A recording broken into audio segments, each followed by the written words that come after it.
You know, I grew up non-confrontational and always treated this game as a sport where my pen won gold. But these days the podium has been hard for all of us to ignore. I understand this next chapter may leave you feeling uneasy, but I hope you see my honesty as clarity, not charity, that answers some questions, especially about the unanswered text you've been sending me. I'm here, as you can see, fully intact, mind, body, and soul, in case you were wondering.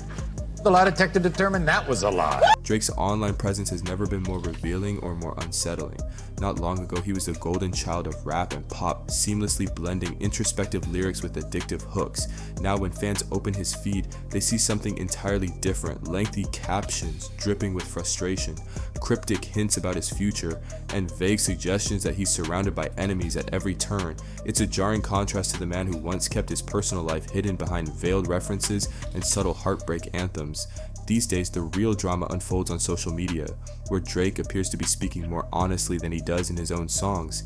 At first glance, these posts might look like any celebrity venting about life in the spotlight, but anyone paying attention can sense there's something deeper and more desperate brewing.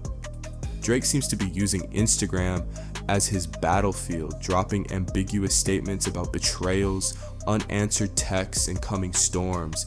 Fans dissect every line, searching for hidden clues about who or what he's targeting. Critics point out that these captions have more substance than his recent verses, suggesting he's channeling all his raw emotion into places where he can control the narrative. For some, it's an intriguing puzzle. For others, it signals the unraveling of a superstar who might be too deep into his own paranoia to see how bad things look from the outside. What's especially strange is how much more compelling these captions are compared to his latest album. Critics and even some die-hard fans found that project lifeless, as though Drake was holding back. Then after the disappointment, he started writing massive Instagram posts loaded with confessions and cryptic warnings. It's almost as if the album was never his main priority. Instead, these personal outbursts have become the real content. Some believe he's abandoning the traditional artistry that made him famous, as if the studio no longer offers the release it once did. If that's true, it suggests a bigger issue. Maybe Drake sees social media drama as his final line of defense, a way to spin controversies before they spin him. Behind all the ominous talk, Drake keeps hinting at a next chapter that might leave everyone, including his own supporters, feeling uneasy. Nobody's entirely sure what he means. Could it be an explosive court battle with his label? A full-blown confession about behind-the-scenes industry politics?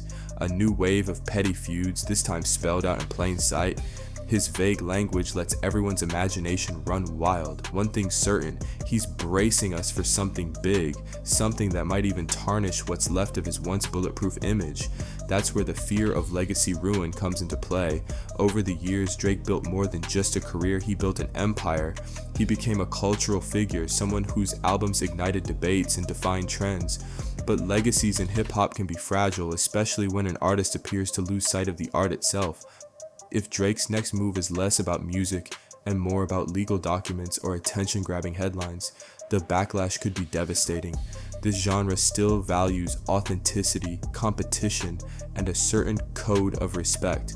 Drake might argue he's been nothing but honest, but when honesty starts to look like obsession or a desperate attempt to stay relevant, fans can turn on you fast. Rumors suggest that legal suits might expose him as someone who can't handle the natural ebbs and flows of a rap career. He's claimed for years that he's a victim of industry manipulation and sabotage, though never in such a direct manner. If he's about to toss all his grievances onto the public stage, hip-hop purists might roll their eyes. This isn't how rap battles are usually settled after all. You drop a hard-hitting response, prove your lyrical dominance, and let the music speak for itself. Suing your own label or tearing down collaborators with paperwork feels like a betrayal of everything the culture stands for. It's not about competition anymore, it's about rewriting history to justify why you didn't remain on top. Here's the irony. Drake rose to fame partly because he was relatable. People connected with the guy who wore his heart on his sleeve, singing about heartbreak and late night phone calls. That vulnerability became his brand. Now though, it's as if he's turned that emotional reflex inward, not to craft moving songs, but to wallow in perceived betrayals. He's built up so many defenses that he started attacking shadows, firing off random shots on social media, painting an image of hidden adversaries plotting his downfall. The more he does this, the harder it becomes to separate real threats from his own overblown fears. Will the incoming storm prove him right, or confirm their worst suspicions that Drake is spiraling into self-sabotage?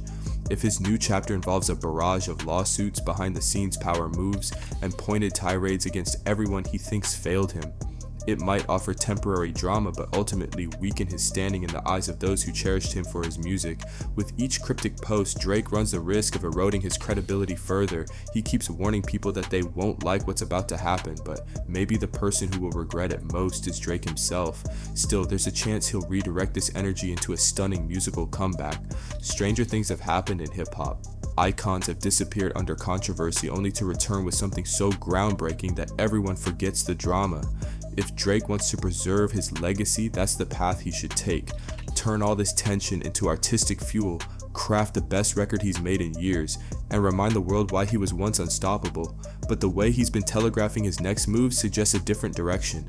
He seems more focused on controlling narratives and pointing fingers than on penning verses that could restore faith in his craft.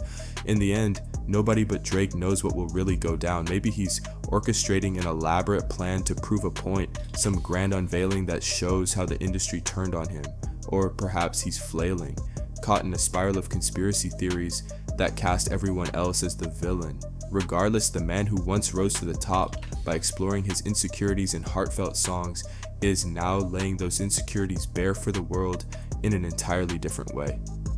This transformation from pop rap poet to perpetual victim could define or destroy him. Hip-hop has always loved a comeback, but it doesn't easily forgive cowardly tactics. If Drake truly wants to protect his legacy, his best move is to refocus on the art form that made him a legend in the first place. The alternative is walking a path that might turn him from a chart-topping phenomenon into a cautionary tale, a living example of how unchecked ego and online outbursts can tarnish even the most iconic of careers. It's a precarious moment, and everyone's watching to see if he'll tip over the edge or catch himself just in time. One thing is certain, the stakes have never been higher for Drake, and whatever comes next will either solidify his place in hip-hop history or mark the beginning of the end.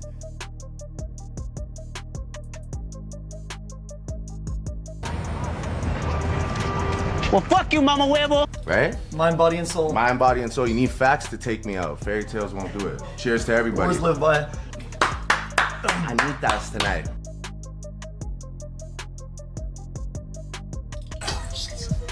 I can take his wallet too, right? Bye-bye.